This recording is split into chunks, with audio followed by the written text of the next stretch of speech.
శ్రీకాకుళం జిల్లా పలాసలో జాతీయ హిందీ దినోత్సవం సందర్భంగా శ్రీకాకుళం జిల్లా హిందీ ఉపాధ్యాయుల సంఘం పలాస హిందీ పండిట్ శ్రీనివాస్ బాబుజీ ఆధ్వర్యంలో ర్యాలీ చేసిన అనంతరం స్థానిక ఎస్ఎంసీ ఫంక్షన్ హాల్లో నృత్య సంస్కృత కార్యక్రమాలు నిర్వహించారు।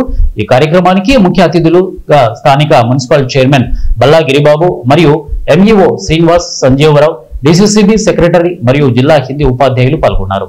మన హిందీని రాజభాషగా మన రాజ్యాంగ సభ గుర్తించడం జరిగింది। మరి అప్పటి నుండి 1953 నుండి కూడా మన ప్రతిరోజు కూడా ఈ రోజు చాలా ఘనంగా ఎంతో గౌరవంగా మరి మన భాషని మనం గౌరవించుకుంటున్నాం, హిందీ దివస్గా జరుపుకుంటున్నాం। మరి హిందీ భాష యొక్క ప్రాధాన్యత అందరికీ తెలిసిందే।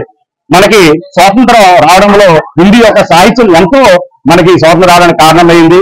అలాగే ఈ భాష భిన్నత్వంలో ఏకత్వాన్ని తీసుకొస్తుంది। అంటే మన అనేక రాష్ట్రాలు, అనేక భాషలు, అనేక ప్రాంతాలు, అనేక జాతులు ఉన్న మన దేశంలో అందరికీ ఒక పాటపై తీసుకొని రావాలంటే మన హిందీ యొక్క పాత్ర అమోఘం। మరి హిందీ మనకు అందరూ తెలిసిందే, మన దేవ భాష అయినటువంటి సంస్కృతం నుండి ప్రకృతి నుండి అభ్రంశ్ నుండి కడిబోలుగా అలాగే పరివర్తన చెందుతూ ఈ రోజు హిందీగా మన భారతదేశం మొత్తం కూడా అందరి యొక్క ఈ రోజు మనకి జాతీయ హిందీ దినోత్సవం ఘనంగా జరుపుకుంటుంది। మీ అందరికీ శుభాకాంక్షలు అండి। మీ అందరికీ తెలుసు, భారతదేశంలో నివసించాలంటే భారతదేశం కలిపిన ఒక భాష ఏదంటే అది హిందీ।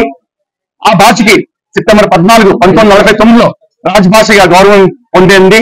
ఆ భాషకి గౌరవించిస్తూ మనం అందరం కూడా ఈ రోజు హిందీ భాషకి గర్వకారణంగా మనం ఈ రోజు మనం జరుపుకుంటున్నామండి। సభీకు మాలమే, మనందరికీ తెలుసు ఈ 1000 కంటే ఎక్కువ ఉపాధ్యాయుల్లో 550 కంటే ఎక్కువ శ్రీకాకుళంలోని హిందీ ఉపాధ్యాయులు ఉన్నారు। మా యొక్క ఒకే ఒక మన ప్రభుత్వంతోనే ఒకే ఒక చిన్న వినపము, ప్రాథమిక పాఠశాలలోనే హిందీకి ప్రవేశపెట్టాలి। ప్రైవేట్ పాఠశాలకి ధీటుగా प्राथमिक पाठशालाकी निलबेट्टालंटे हिंदी की प्राथमिक शक्ति है, हमारा विरासत है। इसे मतलब हम हमारे स्वतंत्रता आंदोलन में गांधी जी सभी लोगों को एक रास्ते पर चलाने के लिए बहुत सारे प्रजासभाएं स्थापित किया है।